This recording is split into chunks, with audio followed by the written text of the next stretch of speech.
Now, there aren't many, but there are some champions in the world. Some people who stand up for truth when lies are so prevalent. And Lord Christopher Monckton stands up to climate change fanatics. He's a great guy. I'm sure I'm making him blush, if he can. He joins us now from London. How are you?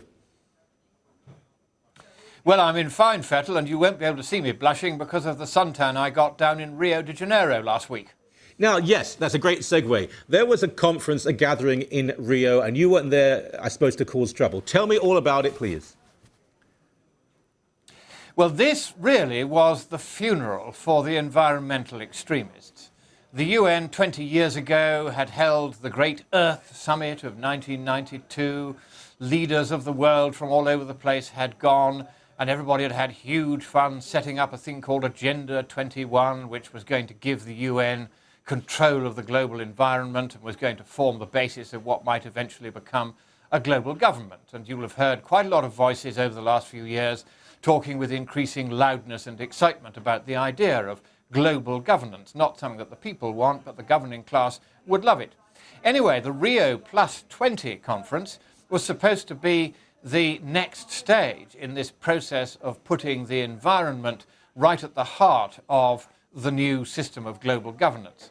Fortunately, it largely failed, and the 56-page document that came out from the conference was exactly the same document they'd gone in with, a long, turgid piece of bureaucratic drafting, concealing, it is true, various schemes to get yet more money out of the world's taxpayers into the pockets of UN bureaucrats.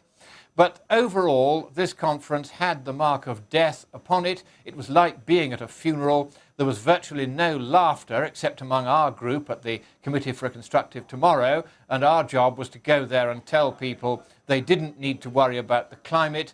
They did need to worry about certain real environmental problems, deforestation in Brazil being one of them, overfishing of the oceans all around the world being another. There are real environmental problems out there, but they do not require global government. They do not require trillions to be spent on trying to make global warming go away.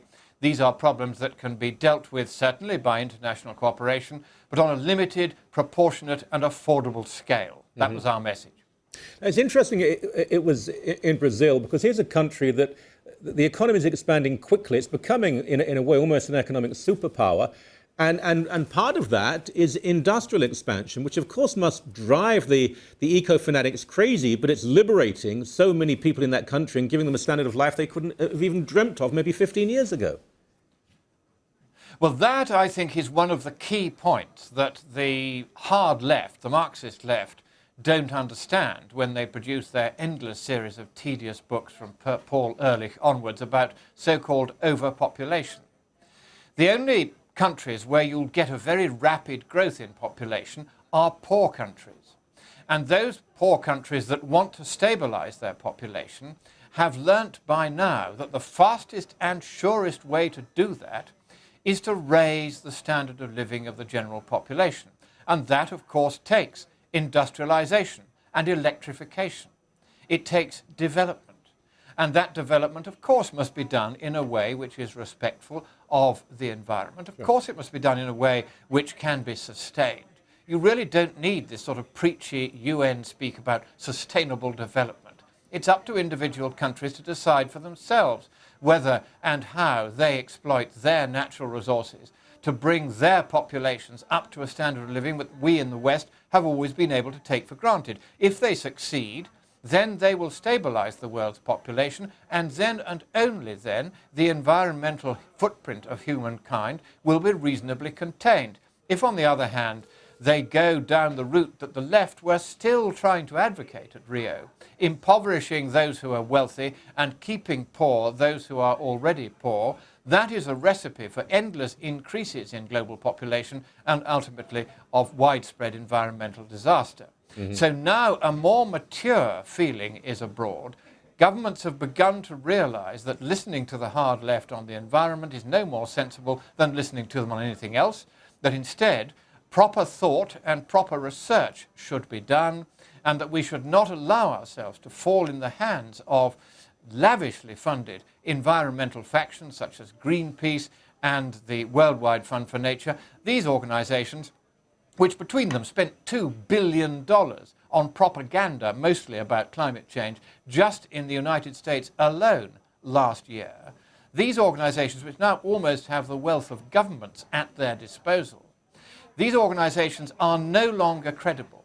And it was very interesting. Some of us got into the meeting of ICLEI, which is the local government implementation body for the UN's Agenda 21 environmental program. These are the people who are beavering away, usually against the interests of local people and against the interests, indeed, of the environment, to introduce the Agenda 21 policies at local level in local authorities around the world. And they were saying to one another, not realizing that we were not part of them, they were saying quite openly to one another, we can no longer justify an environmental agenda using the language of environmentalism.